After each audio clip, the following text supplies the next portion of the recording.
Ah puis je suis chaud les mecs. Ah je suis chaud. Putain, je suis au MMA Factory là. Il y a Ngannou qui m'attend. Il est où Ngannou? Il est où? Il a changé, hein, il a changé. Yeah.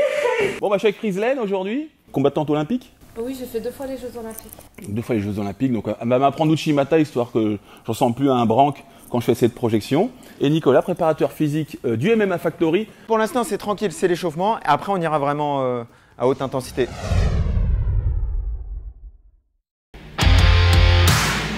C'est ça.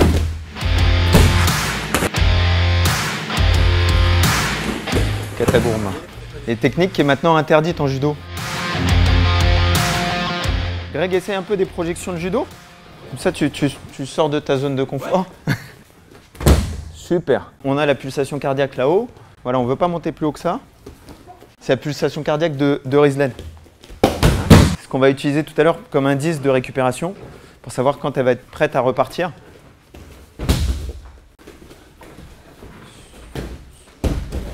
Super. On a la guillot, on sort les... Oui. Je peux pas parler. Là, tout à l'heure, en arrivant, je me suis mis à boiter, là. Rien qu'en imaginant Francis dans la salle. Je te jure, je me suis mis à boiter. Je suis mal à la cheville d'un coup. Alors, j'ai pas peur, là. J'y vais. Intervalle lactique, on est sur la plus puissante des filières énergétiques. Donc, on va avoir 5 à 10 secondes de travail très intense, très rapide, très explosif. Et ensuite, on va avoir 1 à 2 minutes de récupération qui vont être une récupération active. Et le but de cette méthode, c'est simple, c'est d'être capable de répéter des actions explosives pendant le combat. Super. Et on remonte debout et cette fois-ci, c'est une récupération active. Il faut réussir à faire une récupération active, être dans le combat, mais tout en étant léger. Super. Esquive de jambes. Donc ça, l'avantage de ce type de travail, c'est que c'est un travail qu'on peut faire pendant très longtemps. Et c'est un travail où on peut faire beaucoup de techniques, beaucoup de timing. Soit avec les déplacements. Epa! Bon, là, on a tous les aspects du MMA. Hein. On a la partie striking avec le dirty boxing, la projection, les frappes au sol, la soumission.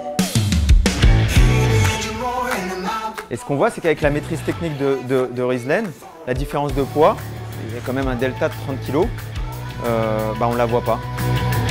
Parce qu'il y a 20 ans de pratique martiale de la part de Rizlen. Hein, peut-être même plus. Ouais. On récupère. Grâce au pouls, on voit que là, on est monté un petit peu haut sur la dernière projection, hein, 176.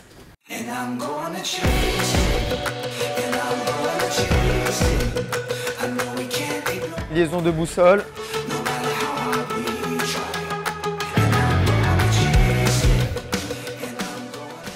Super.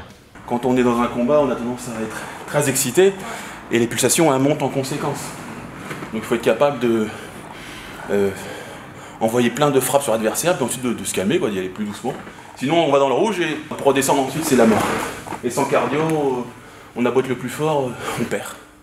C'est sûr. Surtout sur du 3 x 5 minutes oui. Comme en MMA. Est-ce que tu voulais, il me semble, tu voulais travailler une sorte de technique de self-défense que tu avais expérimenté avec une fille et tu voulais voir comment ça pourrait marcher avec une combattante de haut niveau? Oui, absolument. Déjà, je voulais voir 2 choses. Déjà, je voulais montrer qu'à mes petites élèves féminines, c'était possible qu'un gros cochon comme moi n'arrive pas à l'attraper. Donc, je ne vous parle pas d'attraper les vêtements, mais juste de la bloquer. Donc, tu vas te déplacer, tu vas m'empêcher d'avoir une saisie forte. C'est-à-dire ce genre de choses. Ouais, ce genre de choses. Ce genre de choses. Ça, tout ça. Donc ça, c'est très mauvais quand on combat ou même quand on se fait agresser. Il n'y a pas tout ça qui revient quand on se fait agresser, mais bon. Ce genre de choses, c'est assez fréquent. Donc ça, je vais lui mettre la pression et puis elle va faire en sorte de ne pas se faire attraper. Okay. Est-ce que Greg, elle peut mettre des petits coups? Non, c'est pas possible. Les coups, ce sera avec Francis Ngannou.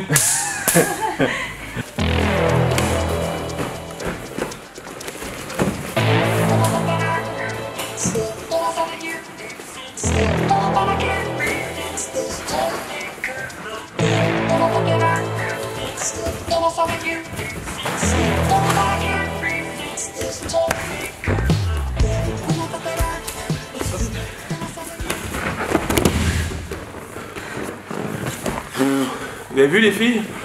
qu'on peut faire avec de l'entraînement. Et puis j'y vais un petit peu quand même, hein, un peu fort. Mais vous voyez, elle se dérobe sous mes saisies. Elle rentre la tête. Quand je vais lui attraper la tête, attrape la tête doucement. Elle va lever mon coude. Elle va faire un petit pivot. Quand je lui saisir les poignets, elle ne cesse pas faire. Elle fait les petits mouvements, les petits moulinets. Et le cas échéant, mais ça c'est ça, combattante olympique, si le mec il fonce dessus, à un moment, c'est ce qu'elle m'a fait à la fin, elle peut me projeter. Ok? Donc ça c'est la première chose. C'est intéressant aussi que vous ayez une image de ce qu'est une combattante d'élite et de ce que peut faire une femme qui fait 30 kg de moins que moi, même si j'y vais un peu fort. Donc imaginez ça contre un mec lambda, 70 kg qui connaît rien, elle va l'envoyer en l'air. Donc super. Ça c'est le premier test que je voulais qu'on fasse. Le second, c'était avec le pédalage. Quand la fille est sur le dos et qu'elle doit se mettre debout. Donc on avait fait une vidéo pareil sur Karate Bushido. On vous mettra les liens ou les petites machins chouettes. Donc elle met des coups de talon et au bout d'un moment elle se relève. Et elle va se relever avec explosivité, enfin on va voir hein, si ça se trouve, elle va pas y arriver. Parce que j'aime pas être complaisant. Et après elle va prendre la poudre d'escampette, comme on dit. Elle va se sauver par la porte. Voilà.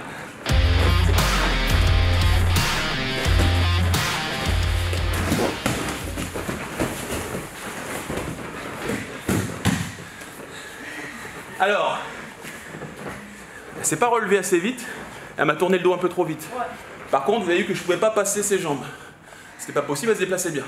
Alors Rizlen, elle est intelligente. Vous savez que dans l'intelligence, c'est la capacité à s'adapter à son milieu. Qu'est-ce qu'elle a fait? Elle a saisi, course de bobsleigh. Yeah. Moi, je vais le faire. Je vais le faire. Et mon but, c'est de me sauver. Ouais, ça, je sais. Je vous ai dit, j'aime pas être complaisant, hein. C'est une nana ou pas, je m'en fiche. Ah ouais, les arts martiaux, c'est du vrai. Ce qu'elle a fait avant, c'était du vrai. Elle m'a vraiment mis dans le vent. Donc je l'applaudis. Alors, top, c'est parti. Voilà.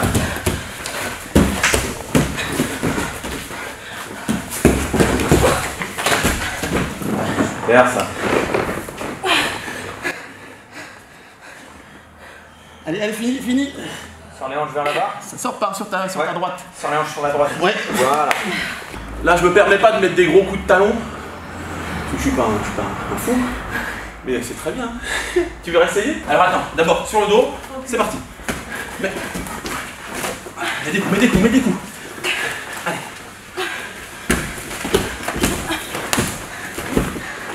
Position, projection.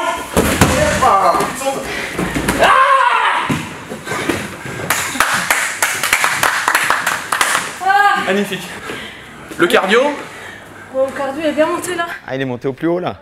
Plus haut de la séance. Très bon travail. Il faut savoir que le sol il glisse. Donc c'est plus difficile de se relever que sur un sol rugueux. Pour terminer, je voulais qu'elle m'apprenne Uchimata. Parce que je l'ai pris 2 fois contre Paulo Filho, numéro 2 mondial. Il y a 10 ans, mon vieux. Et contre Braulio Estima, 5 fois champion du monde de jiu-jitsu brésilien. Donc ils me l'ont mis, tous les deux ils me l'ont mis, et ils me l'ont mis justement sur ce que j'aime beaucoup faire quand je rentre au corps à corps, c'est saisir là, en ceinture avant. Et moi je pousse, ouais. Je pense que tu connais. Ouais, en fait, t'as poussé. Je pousse et lui il a absorbé, il a tourné. Et ben elle va nous montrer. Il a attendu ton déséquilibre pour pouvoir... Elle va nous montrer, ça va me rappeler des souvenirs de défaite. Donc en fait, je suis là, je rentre. Voilà. Puis là, elle m'a séché le souffle un petit peu. C'est ce qui arrive quand on ceinture le mec et qu'on est solidaire. En fait, elle va mettre tout son poids, plus le mien, plus la gravité. Mais là, on va mettre bras sous l'aisselle. Ouais. Genre, et toujours contrôler le poignet. Ouais. Si on n'a pas le contrôle du poignet, on ne pourra pas bien chuter. C'est mettre le... Tu tires. Voilà, quand je vais tirer, tu vas être en déséquilibre. Oui. C'est au moment où je vais tirer, là, je vais mettre la hanche. Et là, je le fais tout doucement. Ouais. C'est tirer le bras, sinon, tu n'y arriveras pas. D'accord. Ah bah je vais essayer maintenant. Signe. En haut. Voilà. C'est ça? Ouais, et tu tires plus sur le bras. D'accord. Mais vraiment comme si tu regardais l'heure. Voilà, c'est un repère. Voilà. Voilà.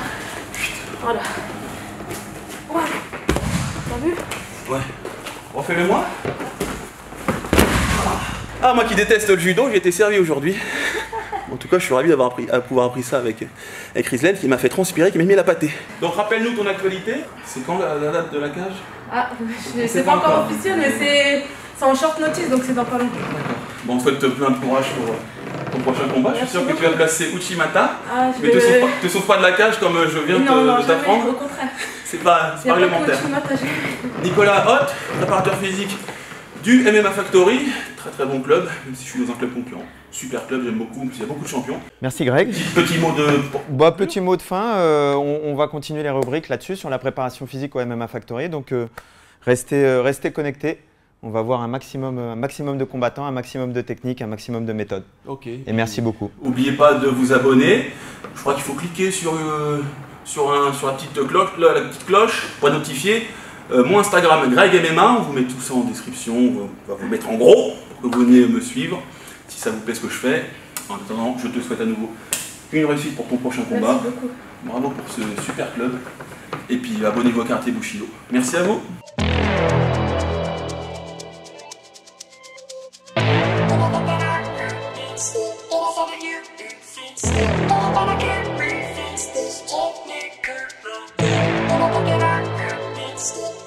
You